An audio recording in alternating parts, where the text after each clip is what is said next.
Que alegria estarmos começando mais um programa Som do Monte. Deus abençoe você, Deus abençoe sua vida, Deus abençoe sua família. Vamos hoje meditar o livro Suco, de José Maria Escrivá. Estamos na página 182, no parágrafo 540. Não queres nenhuma coisa, o mal, nem outra o bem, e assim mancando dos dois pés, além de errares de caminho, a tua vida fica cheia de vazio. Interessante, né? Vou ler de novo. Não queres nenhuma coisa, o mal, nem outra o bem, e assim, mancando dos dois pés, além de errares de caminho, a tua vida fica cheia de vazio. 541. A virtude está no meio. Esse conselho é muito importante, tá? A virtude está no meio, diz a sábia sentença, para nos afastar dos extremismos. Tudo que é extremo é ruim. Então sempre ouve esse conselho sábio. A virtude está no meio, a virtude está no equilíbrio. Mas não vás cair no logro de converter este conselho em eufemismo, para encobrir o teu comodismo, a tua matreirice, a tua tibieza, a tua cara de pau, a tua falta de ideias, o teu aburguesamento. Ou seja, a virtude está no meio. Mas cuidado também para não se esconder atrás desse conselho e esconder o teu comodismo. Medita aquelas palavras da Escritura Santa. Oxalá fosses frio ou quente, mas porque és tíbio e não frio nem quente, estou para te vomitar da minha boca. Ou seja, a virtude está no meio, também não é um morno. Não é um morno, é aqui que você não pode cair. Então qual é o risco da pessoa? A virtude está no meio, então eu não sou nem frio nem quente, eu estou no meio. Não. Esse conselho, a virtude está no meio, significa que você tem que ter uma vida equilibrada, uma vida sensata, uma vida virtuosa, mas não significa comodismo. Uma vida nem lá nem cá. 542. Nunca chegas ao miolo. Fica sempre no acidental. Permita-me que te repita com a Escritura Santa. Não fazes mais do que falar ao vento. 543. Não te comportes tu como esses que, ouvindo um sermão, em vez de aplicarem a doutrina a si mesmo, pensam, como isto se aplica bem a fulano. Pessoas que, ouvindo uma pregação, fulano de tal podia estar aqui para ouvir isto. Nossa, essa pregação, esse programa, quem te devia estar escutando era tal pessoa. É para aplicar para você. Se esse sermão, se essa pregação, se esse programa está chegando a você, é porque você precisa. 544. Às vezes alguns pensam que na calúnia não há má intenção. É a hipótese, dizem, com que a ignorância explica o que desconhece ou não compreende para se dar ares de bem informada, mas é duplamente má, por ser ignorante e por ser mentirosa. 545. Não fales com tanta irresponsabilidade. Não compreendes que, mal lanças a primeira pedra, outros no anonimato organizam um apedrejamento? 546. E tu mesmo que cria esta atmosfera de descontentamento entre os que te rodeiam? Perdoa então que te diga que, além de malvado, és estúpido. 547. Perante a desgraça ou o erro, é uma triste satisfação poder dizer, eu já o tinha previsto. Isso significa que não te importavas com a desventura alheia, porque deverias tê-la remediado se estava ao teu alcance. Conselhos fortes. 548. Há muitos modos de semear desorientação. Basta, por exemplo, apontar a exceção como regra geral. 549. Dizes que és católico. Por isso que pena me dás quando verifico que as tuas convicções não são suficientemente sólidas para te levarem a viver um catolicismo de ação, sem soluções de continuidade e sem ressalvas. 550.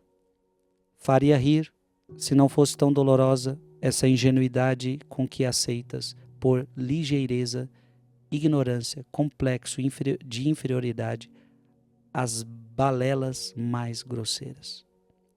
551. Imagina os tolos, os inconscientes, os hipócritas, que os outros são também da sua condição, e os tratam, e isso é o que dá pena, como se o fossem. 552. Já seria ruim que perdesses o tempo que não é teu, mas de Deus, e para a sua glória. Mas se além disso fazes com que outros o percam, diminuis por um lado o teu prestígio e por outro aumentas o esbulho da glória que deves a Deus. 553. Faltam-te a maturidade e o recolhimento próprios de quem caminha pela vida com a certeza de um ideal, de uma meta. Você tem que caminhar na vida com um ideal.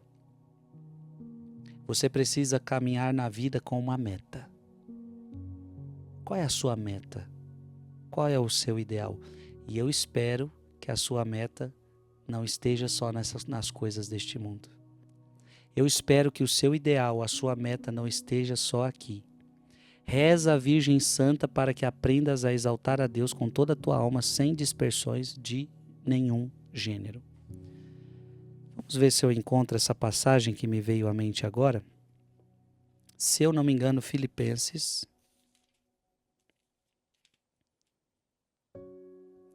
Filipenses capítulo 3,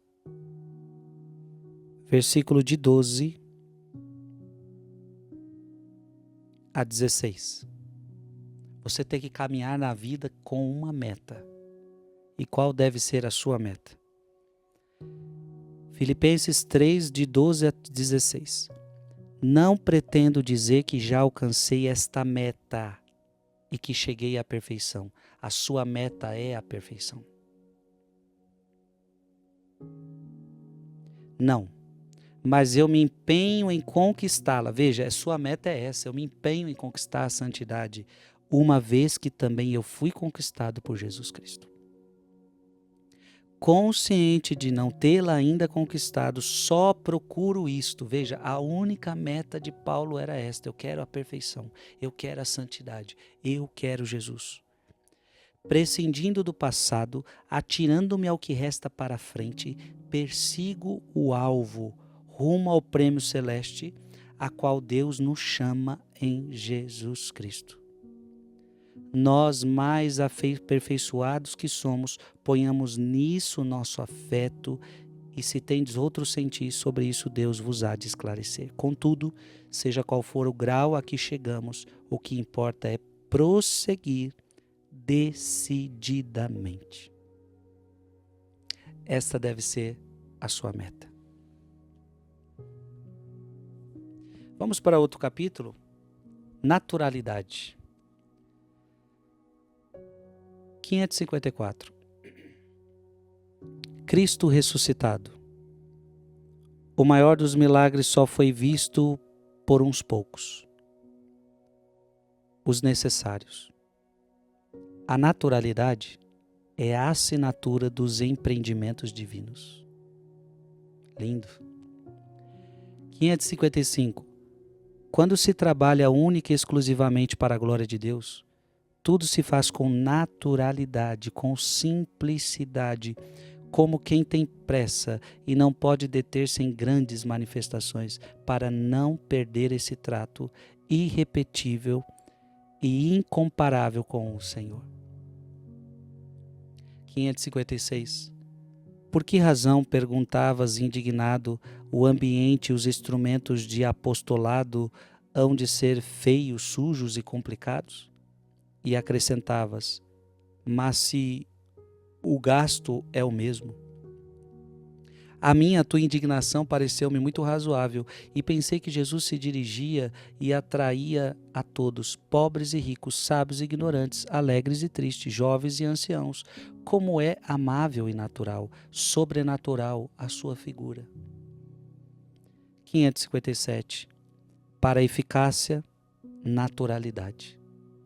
Que se pode esperar de um pincel, mesmo nas mãos de um grande pintor, se o envolvem numa carapuça de seda? 558.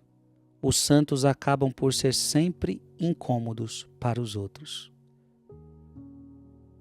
Os santos acabam por ser sempre incômodos para os outros. 559. Santos anormais? Chegou a hora de arrancar esse preconceito. Temos de ensinar com a naturalidade sobrenatural da cética cristã que nem sequer os fenômenos místicos significam a normalidade. Essa é a naturalidade desses fenômenos, assim como outros processos psíquicos ou fisiológicos têm a sua. Muita gente diz, os santos são anormais. Não. São José Maria Escrivá está tentando explicar que a santidade, ela precisa ser vivida com naturalidade. Então não é uma coisa forçada, não é um empreendimento onde eu tenho que fazer isso, fazer aquilo. Não, é uma coisa que eu tenho que viver na naturalidade do dia a dia. Não pode ser uma coisa forçada, engessada. 560. Falava-te do horizonte que se abre diante dos nossos olhos e do caminho que devemos percorrer. Não tem objeções. Declaraste como que estranhado de não as ter. Grava bem isso na cabeça, é que não deve havê-las. 561. Evita essa adulação ridícula de que às vezes rodeias, talvez de um modo inconsciente, pela pessoa que governa, convertendo-te em alto-falante sistemático dos seus gostos ou das suas opiniões em pontos intranscendentes.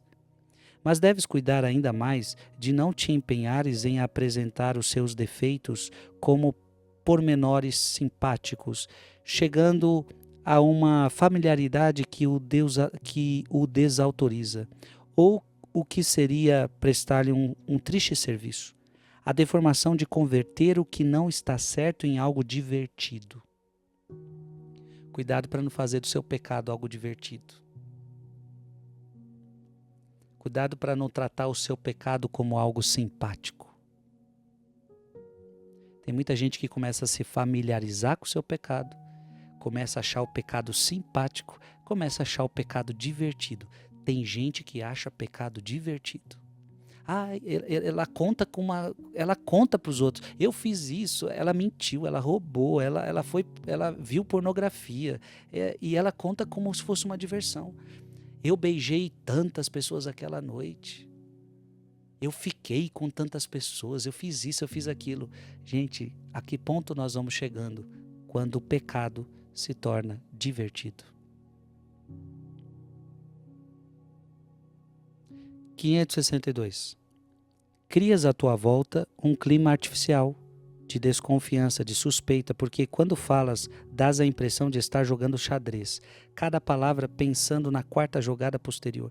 Repara que o Evangelho, ao relatar a triste figura cautelosa e hipócrita dos escribas e fariseus, diz que faziam perguntas a Jesus, expunham-lhes questões para retorcer as suas palavras. Foge desse comportamento. Gente, o programa está bom demais, muitos pensamentos, faz a gente pensar, faz a gente refletir. Um breve intervalo e a gente já retorna. Estamos de volta ao programa Som do Monte, é sempre bom estar aqui com você. Estamos meditando o livro Suco de José Maria Escrivá, estamos na página 189, no parágrafo 563. A naturalidade nada tem a ver com a grosseria, nem com a sujeira, nem com a pobretice, nem com a má educação. Alguns empenham-se em reduzir o serviço a Deus ao trabalho com o mundo da miséria e perdoai dos piolhos.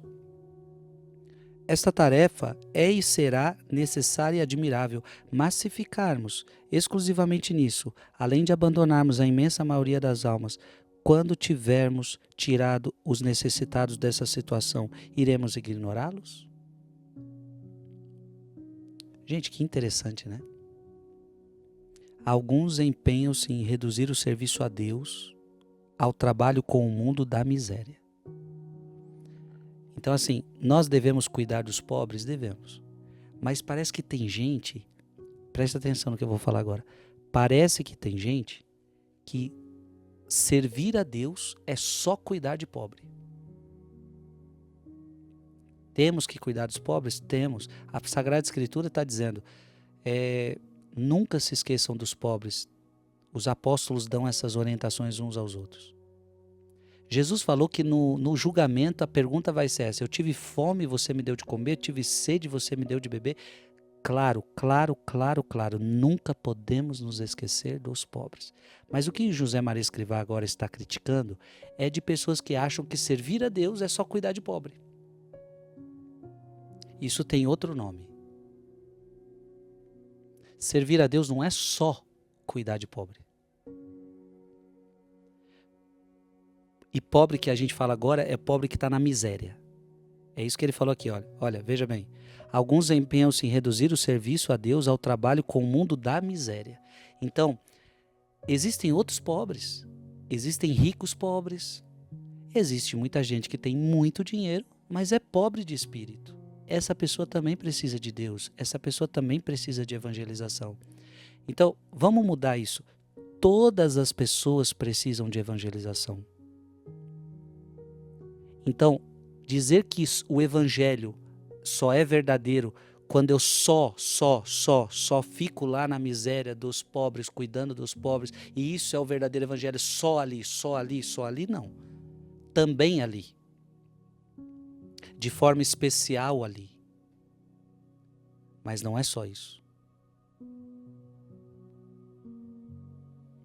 O próprio Jesus chegou a dizer: pobres vocês sempre terão. Deixa gastar o perfume caro para lavar os meus pés. Deixa gastar o perfume caro, não é para dar para os pobres não. Jesus falou, não é para dar para os pobres não. Deixa usar o perfume caro para me ungir.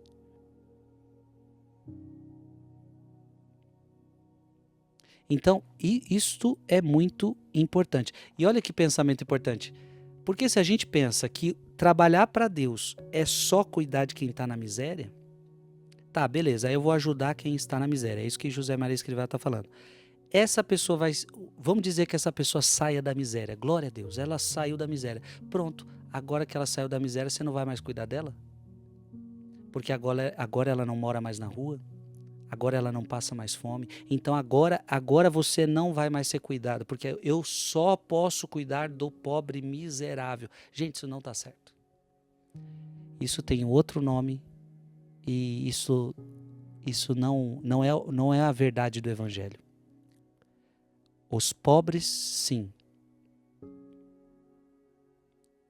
E nós temos que cuidar deles com muito amor, com muita predileção, com muito carinho. Mas é preciso ver que há outras misérias humanas. Outras misérias. E todos merecem o Evangelho, a fé. 564. Dizes que és indigno? Pois então procura tornar-te digno e pronto. 565. Que ânsias tens de ser extraordinário? O que acontece contigo é vulgaríssimo. 566. Bem-aventurada és tu porque acreditaste, diz Isabel, a nossa mãe. A união com Deus, a vida sobrenatural, comporta sempre a prática atraente das virtudes humanas. Maria leva alegria ao lar da sua prima porque leva Cristo. Vamos entrar em outro capítulo, veracidade. 567. Fazias a tua oração diante de um crucifixo e tomaste esta decisão. É melhor sofrer pela verdade do que a verdade ter de sofrer por mim. Olha que interessante, né? Sofrer pela verdade. Tem muitas situações que você é inclinado a falar a mentira porque você não quer sofrer pela verdade.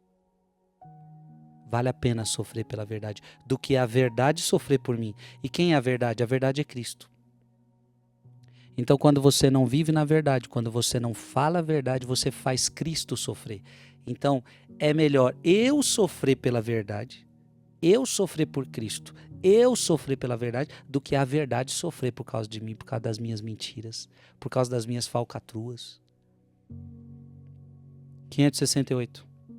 Muitas vezes a verdade é tão inverossímil, sobretudo porque sempre exige coerência de vida. 569. Se te incomoda o que te digam a verdade, então por que perguntas? Pretendes talvez que te respondam com a tua verdade para justificares os teus descaminhos? Olha que interessante, né? Muitas vezes nós não queremos ouvir a verdade. Nós queremos ouvir a nossa verdade, que muitas vezes não é a verdade. Então tem gente que não gosta de ouvir verdade, porque ela quer permanecer na mentira dela. Agora, se você não quer ouvir a verdade, por que você perguntou?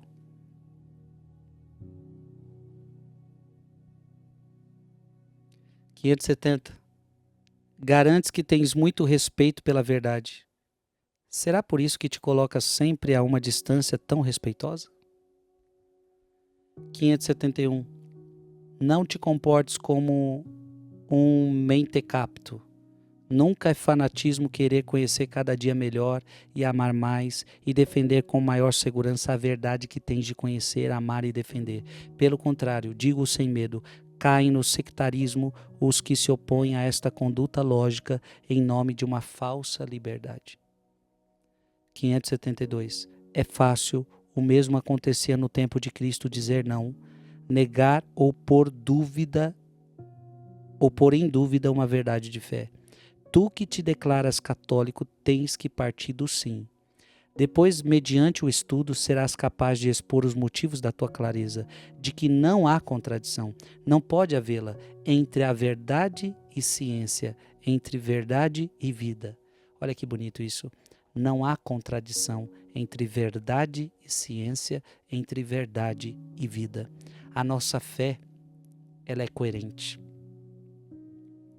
573. Não abandones a tarefa, não te afastes do caminho, mesmo que tenhas de conviver com pessoas cheias de preconceito, como se a base dos raciocínios ou o significado dos termos se definissem pelo seu comportamento ou pelas suas afirmações. Esforça-te por fazer com que te entendam, mas se não o consegues, segue em frente. 574. Hás de encontrar pessoas a quem, pela sua obtusa teimosia, dificilmente poderás persuadir. Mas, fora esses casos, vale a pena esclarecer as discordâncias e esclarecê-las com toda a paciência que seja necessária. Tem pessoas que você vai explicar e não adianta, ela não vai entender mesmo. Mas vale a pena esclarecer o que não ficou claro. Vale a pena esclarecer as discordâncias. Sabe, tem alguma pessoa que ela não entendeu o que você falou. Vale a pena você falar, você entendeu o que eu disse? Sabe, se entender com essa pessoa. Esclarecer as discordâncias com paciência. Repito, tem gente que não adianta fazer isso. Você vai explicar, vai explicar, vai explicar. O problema é que ela não quer entender. Mas tem pessoas que estão abertas, então com paciência vale a pena esclarecer o que não está bem esclarecido. 575. Alguns não ouvem, não desejam ouvir, senão as palavras que têm na cabeça. Gente, isso aqui é o retrato do mundo atual. Alguns não ouvem, não desejam ouvir, então ele não escuta. Ele não deseja ouvir senão as palavras que ele tem na cabeça dele. Então não adianta eu falar de Jesus, não adianta eu falar uma verdade, essa pessoa já tem a verdade dela aqui. E não há nada que tire essa verdade que ela tem aqui. Que ela fez, que ela projetou, que ela leu não sei na onde. 576. Para muitos a compreensão que exigem a outros consiste em que todos passem para o seu lado. Então para muitos, você precisa me compreender. E o que é compreensão para você? É você passar para o meu lado. Ou seja, existem pessoas que é sempre o outro que tem que passar para o meu lado. Eu nunca mudar de ideia. Tem horas que eu tenho que mudar de ideia. Tem horas que eu tenho que mudar de convicção. Tem horas que eu tenho que reconhecer que eu estou errado e que você está certo. Que o meu argumento está errado e o seu está certo. Minha gente, chegamos ao fim de mais um programa. O capítulo aqui é bom, hein? Nós vamos continuar nos próximos programas. Eu espero você na semana que vem, se Deus quiser. Pai, Filho e Espírito Santo. Amém.